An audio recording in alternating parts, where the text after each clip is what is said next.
Hi investor, welcome back to chart chaser. तो आज के वीडियो में हम लोग एक और नए बिजनेस को एनालाइज करेंगे। इसका फंडामेंटल एनालिसिस करेंगे, टेक्निकल एनालिसिस करेंगे, इसके फाइनेंशियल को देखेंगे, कुछ और की स्ट्रेंथ वीकनेस देखेंगे। तो आज हम लोग जैगल प्रीपेड बिजनेस के बारे में स्टडी करने वाले हैं और देखने वाले हैं कि किस तरीके से ये आज अभी प्लेस्ड है, either it is looking good to invest और नॉट।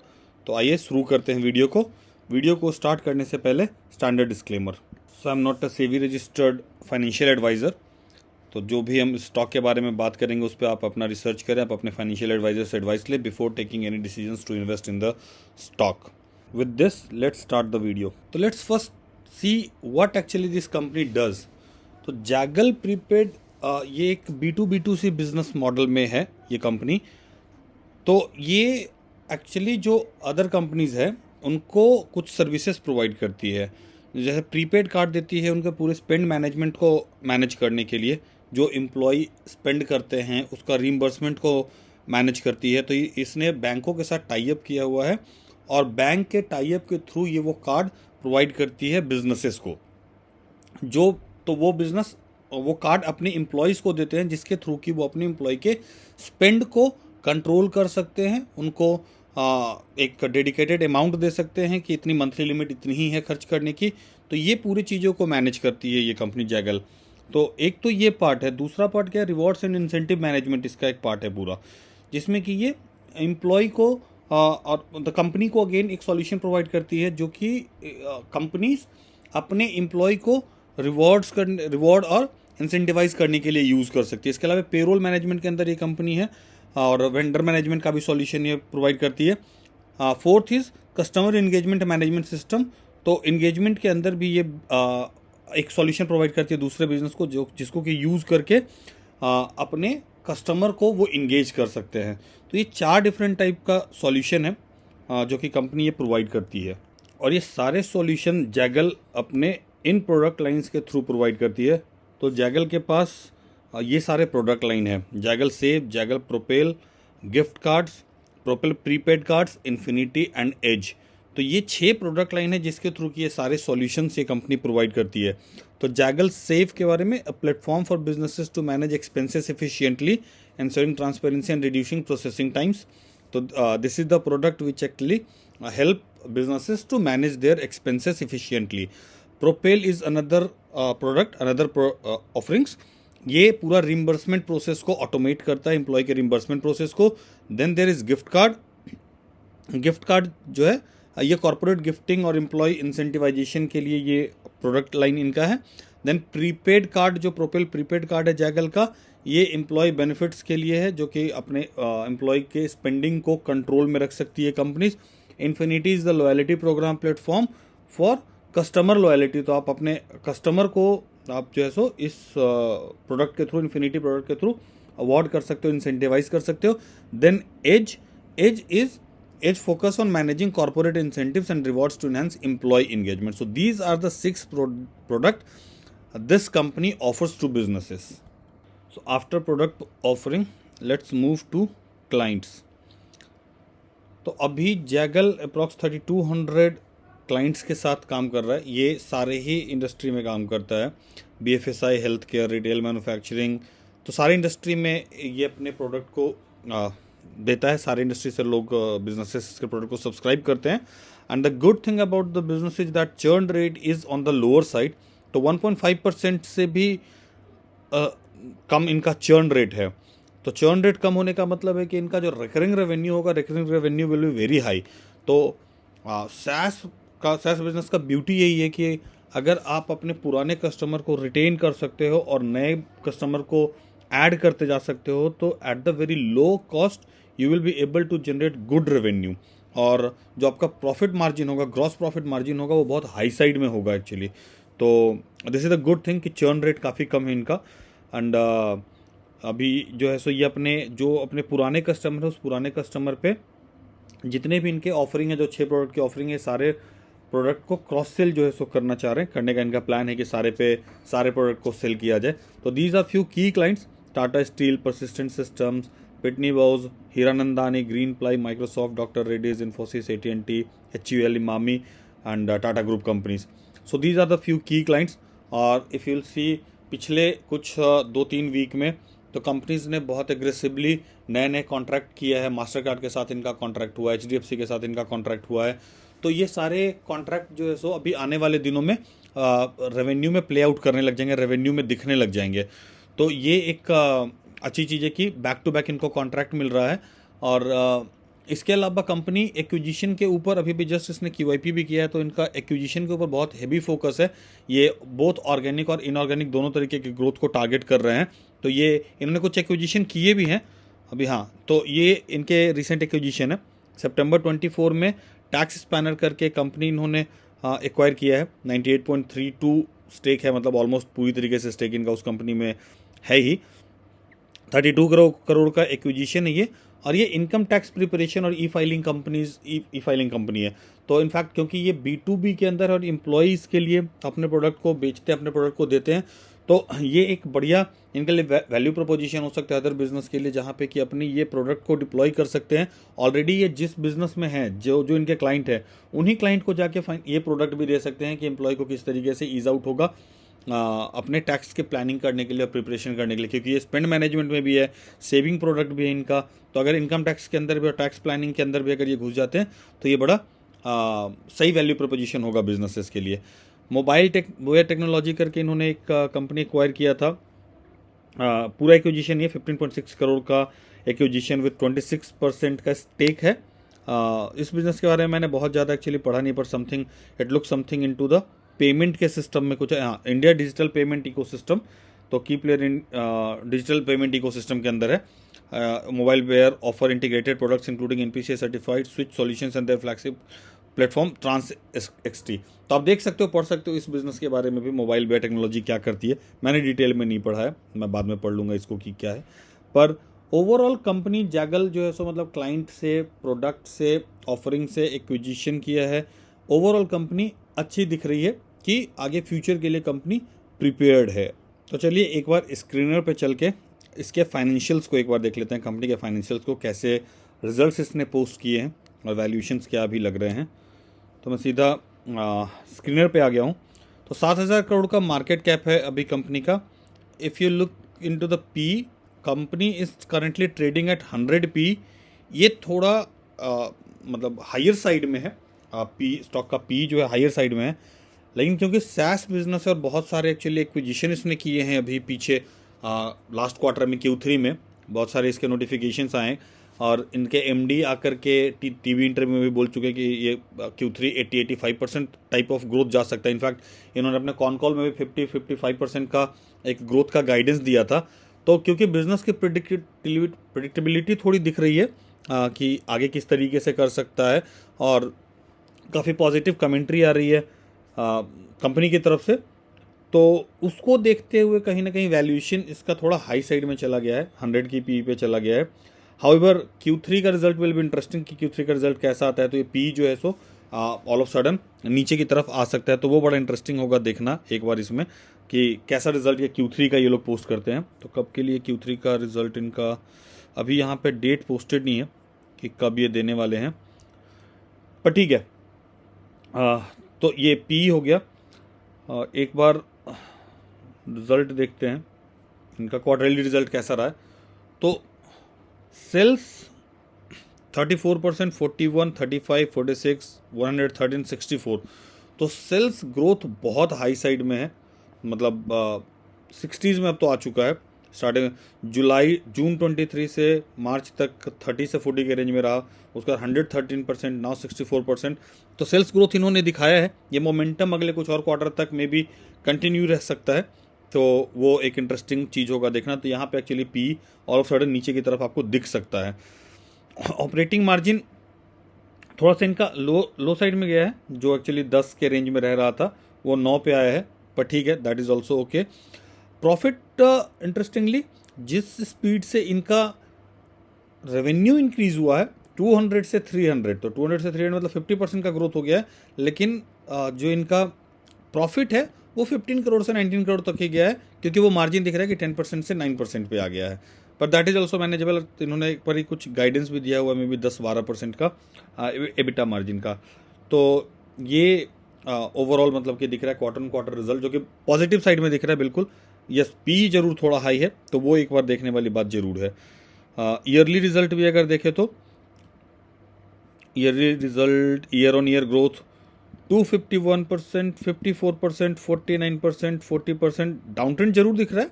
54 से 49 हो गया, 49 से 40 हो गया, पर टीटीएम देखोगे तो 1000 करोड़ पे चल ही रहा है, तो 1000 करोड़ तो ये कंपनी पास कर ही जाएगी इस बारी अपने ईयरली रिजल्ट में। प्रॉफिट मार्जिन अगेन 16 से 9 पे आ चुका है, तो अगर प्रॉफिट थोड़ा सा ये कंपनी एक अपनी बढ़ा सके तो एक बड़ा इंटरेस्टिंग प्ले बन जाएगा यहाँ पे। एक बार मैंने जैगल का कॉन कॉल खोला देखने के लिए कि इनका एक्चुअली एबिटा को लेके गाइडेंस क्या है। तो कंपनी ने यहाँ पे कुछ बोला है, although finding deals that are directly EBITDA accretive in the fintech sector is tough, but we are constantly looking at opportunity which will either boost EBITDA और इंक्रीज आवर प्रोडक्ट पोर्टफोलियो और open a new market for us. तो ये शायद US में भी ये अपना actually expansion करने का प्लान कर रहे हैं कि यूएस में किसी तरीके से एक्सपैंड किया जाए। और एबिटा के बारे में इन्होंने एडजस्टेड एबिटा ग्रू बाय 36%, एक बार और सर्च करते हैं, नॉट दिस। हाँ, यहाँ पे एक्चुअली क्वेश्चन है, I wanted to understand, I mean in your one of the remarks you mentioned as we increase our top line we would also be looking to increase our EBITDA margins. तो इन्होंने answer किया है, see right now we have given a guidance that we hold to current to similar levels, but in coming years we see a significant growth in EBITDA margin, but we believe that in the next few years we will see a very different EBITDA profile in the coming few years।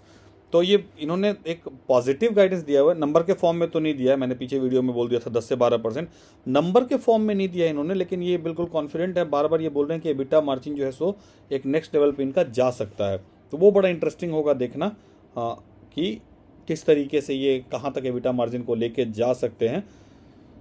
So in fact फिर से पूछा, can we give some range of the aspiration that we are looking at over next 2-3 years।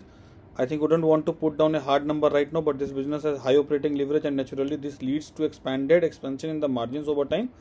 Cross sell also allows you to able to expand margins very significantly, so we believe that those margins are going to expand very significantly in the coming years। तो अगर existing client को ही अगर ये अपना product और बेच पाए, जो इनके और भी प्रोडक्ट है वो क्रॉस सेल कर पाए, तो उसमें बिल्कुल कैक इनका नहीं रहेगा, लेकिन margin all of sudden expand हो जाएगा, तो वो बड़ा इंटरेस्टिंग प्ले होगा। तो इनका एक क्रॉस सेल के ऊपर भी फोकस है, यूएस एक्सपेंशन के ऊपर फोकस है, मार्जिन एक्सपेंड और मर्जर एंड एक्विजिशन के ऊपर फोकस है। तो कंपनी एक्विजिशन से हो सकता है कि थोड़ा सा इनके मार्जिन के ऊपर प्रेशर इस समय रहे, लेकिन ओवर द ईयर्स ये प्ले आउट कर जाएगा, ये एक्विजिशन प्ले आउट कर जाएगा।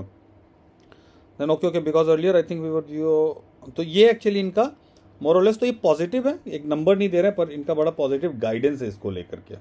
अभी पीछे वीडियो में मैंने QIP के बारे में बात की, तो आप देखोगे तो कॉन कॉल में QIP डिस्कस किया हुआ है, जहाँ पे सम अंकुश अग्रवाल आस्क्ड कि in terms of this QIP we are looking to raise 950 crore, so can you give us some colour on how much of this fund raise is towards organic growth. तो इसका answer उन्होंने दिया हुआ है। अभी ऑब्वियसली शेयर होल्डर का approval तब pending था कॉन कॉल का टाइम पे, अब ये आ चुका है already. The whole idea is to able to have this enabling provision with us so that we are ready to be able to tap into any opportunity that we come across from time to time, both for organic growth, international expansion as well as inorganic growth. तो ये actually acquisition बहुत heavy देख रहा है और international expansion ये करना चाहते हैं, but difficult to say at this moment how much would be split be, but broadly that is commentary that we can give you. तो ये पूरा इनका QIP वाला भी एंगल है। तो आपको कॉन कॉल पढ़ना चाहिए, 18 पेज का सिर्फ कॉन कॉल है। जब कॉन कॉल पढ़ोगे तो आपको पूरा समझ में आ जाएगा कि कंपनी क्या कर रही है, क्या नहीं कर रही है, क्या सही हो रहा है, क्या गलत हो रहा है, आगे फ्यूचर में कैसे देख रही है, पैसे को कैसे यूज़ करना चाहती है, मार्जिन को लेके क्या प्लान है, सेल्स को लेके क्या प्लान है, ये सारी चीज़ें समझ में आएंगी। तो आपको कॉन कॉल डेफिनेटली पढ़ना चाहिए किसी भी कंपनी को में इन्वेस्ट करने से पहले। एक बार प्रोडक्ट वाइज परफॉर्मेंस भी देख लेते हैं क्विकली। तो इसका बिजनेस सेगमेंट का परफॉर्मेंस इस तरीके से है। प्रोपेल का revenue was 1679 million for Q2। Margin पे हमने बहुत बात कर ली, तो that is between 7% to 9%। Program fees revenue grew to 1261 million, 162% का यहाँ पे ग्रोथ आया है, मेकिंग इट लार्जेस्ट कंट्रीब्यूटर। तो प्रोग्राम फीस से सबसे ज़्यादा इनका इनकम इंक्रीज हुआ Q2 में। Zoyer account payable platform, high option for petty cash and utility bill payment, then Jetix fleet management, pilot with Torrent Gas went live, large fleet management market, 79,000 crore offers significant growth potential। तो fleet management एक देखना पड़ेगा क्या है, मैंने detail में पढ़ा नहीं है फ्लीट मैनेजमेंट को। जैगल इंटरनेशनल पेमेंट, तो एक फॉरेक्स कार्ड पे भी ये अपना प्लान कर रहे हैं। तो ये इनका बिजनेस सेगमेंट का परफॉर्मेंस है। मैनेजमेंट गाइडेंस हमने देख लिया वैसे तो, पर FY25 का इन्होंने गाइडेंस 50 to 55% का ईयर ऑन ईयर ग्रोथ का दिया है। कह रहे हैं कि FY24 का जो रेवेन्यू है इसको ये डबल कर देंगे नेक्स्ट 2 ईयर्स में। Committed to improving adjusted EBITDA margin while scaling revenue aggressively. Investment की बात, क्रॉस सेलिंग की बात, ये सब हमने कर ली। Key strategic updates, plan to expand into the US market which presents significant demand for spend management solution. Low cost structure in India expected to provide a competitive edge internationally. तो ये इनका इंटरनेशनल एक्सपेंशन का plan है।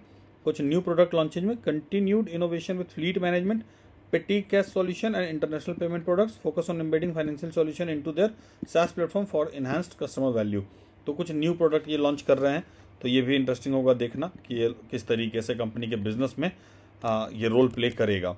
Technical पे move करने से पहले एक बार शेयर होल्डिंग का पैटर्न देख लेते हैं। तो यहाँ पे सितंबर 2023 से दिसंबर के बीच में जो प्रमोटर की होल्डिंग है वो 44.0% से कम होकर के 40% पे आ गया है। ये जो बेसिकली कम हुआ है ये सारा के सारा FIA पे शिफ्ट हो गया है। अगर आप देखोगे यहाँ पे प्रमोटर की होल्डिंग यहाँ पे 3% से ऑलमोस्ट 4% से कम हुआ, 3.8%, और वही 3.3% के आसपास FIA के इंक्रीज हो गया, और DIA में 10.69% से बढ़ के 14.71% तक मूव कर गया है। तो ये जो पूरा के पूरा सेल हुआ है वो कहीं ना कहीं शिफ्ट यहाँ पे हुआ है। तो इट्स गुड कि स्मार्ट मनी के पास ही मूव हुआ है, ऐसा नहीं कि प्रमोटर ने सेल किया है और सेल करके रिटेलर को चिपका दिया है पूरा अपना स्टॉक, ऐसा नहीं है। तो ओवरऑल ठीक ठाक प्लेस देख रही है। अगर यहाँ पे देखोगे भी तो 6 जनवरी का एक नोटिफिकेशन आया हुआ है, किरण कर टेक्नोलॉजी के साथ इनका कोई एग्रीमेंट हुआ है, कुछ इनको कॉन्ट्रैक्ट मिला होगा। उसके पहले महिंद्रा फर्स्ट चॉइस व्हील्स के साथ इनका एक ऑर्डर है। तो इनफैक्ट एक बार सर्च करें अगर, क्योंकि इनका ऑर्डर काफ़ी फ्रीक्वेंटली इस समय आ रहा है, अगर देखेंगे तो ये रहा एक ऑर्डर, ये रहा दूसरा ऑर्डर, ये रहा 27 दिसंबर का, 18 दिसंबर का एक ऑर्डर है, 9 दिसंबर का एक और ऑर्डर है, 5 दिसंबर का एक और ऑर्डर है, फिर 5 दिसंबर का ही। तो अब देखोगे announcement of order, receipt of order बहुत ज़्यादा है। तो काफ़ी Q3 में इनको बहुत ऑर्डर्स मिले हैं, और वो देखना पड़ेगा किस तरीके से ये प्ले आउट करता है आगे आने वाले टाइम में। इनफैक्ट मैं जस्ट इनका बैलेंस शीट देख रहा था, तो इनके पास कैश जो है वो भी ठीक ठाक कैश इनके हाथ में पड़ा हुआ है। कैश इन हैंड 183 करोड़ इस समय सितंबर 2024 के रिजल्ट में इन्होंने अनाउंस किया कि 183 करोड़ का कैश इन हैंड इनके पास पड़ा हुआ है। तो दिस इज़ ऑल्सो गुड कि कैश इनके पास पड़ा हुआ है, तो छोटी मोटी चीज़ें जो होंगी वो अपने कैश से मैनेज कर लेंगे। बाकी मर्जर एंड एक्विजिशन और इंटरनेशनल एक्सपेंशन के लिए ये QIP वाले अमाउंट को यूज़ करेंगे। तो ये पूरा इनका फंडामेंटल था। थोड़ा सा PE हाई साइड में है, डेफिनेटली PE थोड़ा सा हाई साइड में है, पर ये पहले भी 123 पे ट्रेड कर चुका है, 123 से। तो अगर जो एक बार जस्ट देखें कि ये 2 मार्च 24 में 123 PE पे था, वेयर एज 2 मार्च को इसका प्राइस 358 रुपीज़ पे था। तो यही मैं एक्चुअली समझाने की कोशिश कर रहा था। उसके बाद बढ़िया रिजल्ट इसने पोस्ट किया और PE 72-74 के आसपास आ गया था। लेकिन अब प्राइस अगर देखोगे 358 से बढ़ते हुए ये आज भी 100 PE पे ट्रेड कर रहा है, लेकिन ये स्टॉक 560 टू अभी समय 519 पे है। तो 360 से 519 इज मतलब मोर और लेस 360, 180, 520, तो मोर और लेस 50% का ग्रोथ ही आ चुका है। तो मतलब कि PE हाई साइड में है, लेकिन कई बार हाई PE के चक्कर में हम लोग जो है सो स्टॉक मिस भी कर देते हैं। इसका मीडियन PE अगर देखोगे तो 90.4 है। तो जो मीडियन PE 90.4 है, हाँ कंपनी एक बार अगर जो अपने जो ग्रोथ का मोमेंटम है, ग्रोथ के मोमेंटम को इसने ब्रेक किया, जो इस समय 40%, 50%, 60% का सेल्स का ग्रोथ आ रहा है क्वार्टर क्वार्टर, अगर ये मोमेंटम ब्रेक होकर 10%, 20% पे आता है तो डेफिनेटली PE डी रेट होता सा दिखेगा। लेकिन अगर ये 60%, 70% का मोमेंटम कुछ दिनों तो कुछ क्वार्टर तक और मेंटेन कर लेती है कंपनी, तो ये PE नीचे नहीं आएगा, बल्कि ये PE अपने आप को 90-100 पे मेंटेन करते हुए स्टॉक चला जाएगा आगे की तरफ। ट्रेंड देख सकते हो आप, डिक्सन देख सकते हो, केन्स देख सकते हो, बहुत सारी ऐसी कंपनीज है जो कि हाई PE पे ट्रेड करते रह जाते हैं और वो निकल जाता है हाथ से और 5x 10x हो जाती है स्टॉक, और फिर लास्ट में फिर हमें लगता है कि हाई पी के चक्कर में लिया नहीं। हाँ, लेकिन ऑब्वियसली इसका मतलब ये नहीं है कि आप ओवर वैल्यूड स्टॉक को परचेज करो। आपको वैल्यूएशन से कंफर्ट होना चाहिए, क्योंकि अगर वैल्यूएशन से कंफर्ट नहीं है तो प्रॉब्लम हो जाएगी कि स्टॉक बहुत तेज़ी से नीचे की तरफ आएगा, तब आप पैनिक कर जाओगे। तो वो आप ध्यान रखो कि आपका कंफर्ट लेवल क्या है, क्या वैल्यूएशन आपके लिए क्या मैटर करता है। पी मैटर करता है, ओनली पी मैटर करता है, पी के अगेंस्ट में ग्रोथ मैटर करता है, तो आप इसका पीजी रेशियो वगैरह भी देख सकते हो और उसके अकॉर्डिंगली आप अपना प्लान बना सकते हो इसके अंदर इन्वेस्ट करना है या नहीं करना है। तो एक बार अब ये फंडामेंटल के बाद एक बार लेट्स मूव टू, तो फंडामेंटल एनालिसिस हमने कर लिया। अब एक बार इसका जरा सा टेक्निकल देख लेते हैं कि टेक्निकल में ये किस तरीके से दिख रहा है स्टॉक। तो ये जैगल का वीकली चार्ट है। बिल्कुल कंपनी अच्छा 1 साल 2-3 महीने में ऑलमोस्ट 3x हो चुकी है। 170-80 रुपये से आज ये मतलब अपने हाई 580 590 तक जा चुकी है। वहाँ से अभी ये वाला जो लेवल है, इस लेवल को रिस्पेक्ट एक बार कर रही है कंपनी। तो द गुड थिंग इज़ कि अभी मार्केट नीचे आया है। लास्ट कुछ महीनों से market is not doing good, लेकिन ये यहाँ पे कंसोलिडेट कर रहा है। तो अगर आप इस वाले लाइन को देखते हो, इस वाले ट्रेंड लाइन को अगर आप देखते हो 500 का लेवल, तो 500 का एक अच्छा लेवल है। यहाँ पे ये हाई बनाया था, यहाँ पे टच किया था, उसके बाद एक ठीक ठाक का, इसको एक बार डेली चार्ट पे देखते हैं। डेली चार्ट पे और क्लियर दिख पाएगा। तो ये यहाँ पे टच किया था, उसके बाद यहाँ पे थोड़ा सा कंसोलिडेट करके यहाँ पे एक वॉल्यूम के साथ ब्रेकआउट किया, रिटेस्ट किया, फिर ऊपर गया, उसके बाद यहीं पे ये कंसोलिडेट कर रहा है। तो अभी इस समय ये currently risk to reward proportion से अगर आप देखोगे तो रिस्क टू रिवॉर्ड रेशियो के हिसाब से ये ठीक ठाक प्लेस्ड है, क्योंकि अपने बिल्कुल पीबट लेवल के पास में ट्रेड कर रहा है। 500 का ये वाला लेवल है। अभी करंटली 520 पे ट्रेड कर रही है कंपनी। तो अगर आप 500 के नीचे थोड़ा सा और भी ले लेते हो, लेट सपोज आप अगर 7-8% का भी अगर आप एक स्टॉप लॉस रखते हो, तो लाइन के थोड़ा सा नीचे जाते हैं तो मोरलेस आप 475 के लेवल पे एक स्टॉप लॉस रख सकते हो, जो कि आपका ये वाला भी पीवट एक बन जाता है। ये जो एरिया है, इस एरिया को भी आप एक बार स्टॉप लॉस मान के चल सकते हो, 455-60। तो 8-10% का एक स्टॉप लॉस टाइप का दिख रहा है, जो कि बढ़िया स्टॉप लॉस होगा इसके लिए। और अगर इस वाले लेवल को ये ब्रेकआउट करे तो आप इसको पिरामिड कर सकते हो। तो आप छोटा सा एक पोजीशन लेके यहाँ पे अपना ओपन कर सकते हो, अगर आप कंफर्टेबल वैल्यूएशन से और मार्केट से। तो उसके बाद अगर ऊपर की तरफ ये लेवल को ब्रेकआउट करता है तो पिरामिड कर सकते हो, और नीचे इस बेस के नीचे 2% नीचे आप अपना स्टॉप लॉस लगा के रख सकते हो। तो ये इनफैक्ट रिलेटिव स्ट्रेंथ भी इसका पॉजिटिव दिख रहा है। रिलेटिव स्ट्रेंथ का लाइन भी ऊपर की तरफ मूव हो रखा है, नीचे की तरफ नहीं है। तो this is also good indication. जो वॉल्यूम है, वॉल्यूम बहुत हाई वॉल्यूम नहीं है। जो ये फॉल भी हुआ है, ये जो 10% का फॉल भी है, 12-13% का जो फॉल है, इस फॉल में वॉल्यूम बहुत ज़्यादा नहीं दिखा है। तो अगर वॉल्यूम कम है और फॉल हो रहा है तो उतना वरी होने की ज़रूरत नहीं है। तो ये लेवल हो सकता है कि ये यहाँ पे रुके, इस लेवल पे थोड़ा सा टेस्ट करे, कंसोलिडेट करे। अगर यहाँ पे थोड़ा सा कंसोलिडेशन 1-2 वीक और दिखा दे तो बढ़िया ये चार्ट बन जाएगा और मार्केट का सपोर्ट मिला तो ये यहाँ से एक अच्छा रन ले सकता है। तो ये आज का वीडियो था, जिसमें हमने जैगल के बारे में, जैगल के बिज़नेस के बारे में देखा, इसका फंडामेंटल, इसका टेक्निकल, इसके वैल्यूएशंस के बारे में पढ़ा, इसके कॉन कॉल को हमने देखा साथ में कि कॉन कॉल में कंपनी का गाइडेंस क्या है, कंपनी क्या बोल रही है, मार्जिन के बारे में बात की। तो that's it for the day. तो मिलता हूँ एक और नए वीडियो के साथ अगले वीक। तो तब तक के लिए बाय बाय, टेक केयर। और अगर आपको वीडियो कुछ अच्छा लगा हो, अगर आपको लग रहा है कि कुछ इन्फॉर्मेशन मिल रहा है, आपको कुछ भी हेल्प हो रहा है कंपनी को स्टडी करने में, तो वीडियो को लाइक करें, चैनल को सब्सक्राइब करें। और आप कमेंट सेक्शन में बता सकते हैं ऐसे कौन से बिज़नेस का मैं वीडियो बनाऊं, या कुछ और इम्प्रूवमेंट अगर आपको लगता है कि वीडियो पे कहीं कुछ गलती है तो आप इम्प्रूवमेंट का सजेशन कमेंट में दे सकते हैं। I will definitely take care of those things in upcoming videos. तब तक के लिए bye bye, take care, happy investing.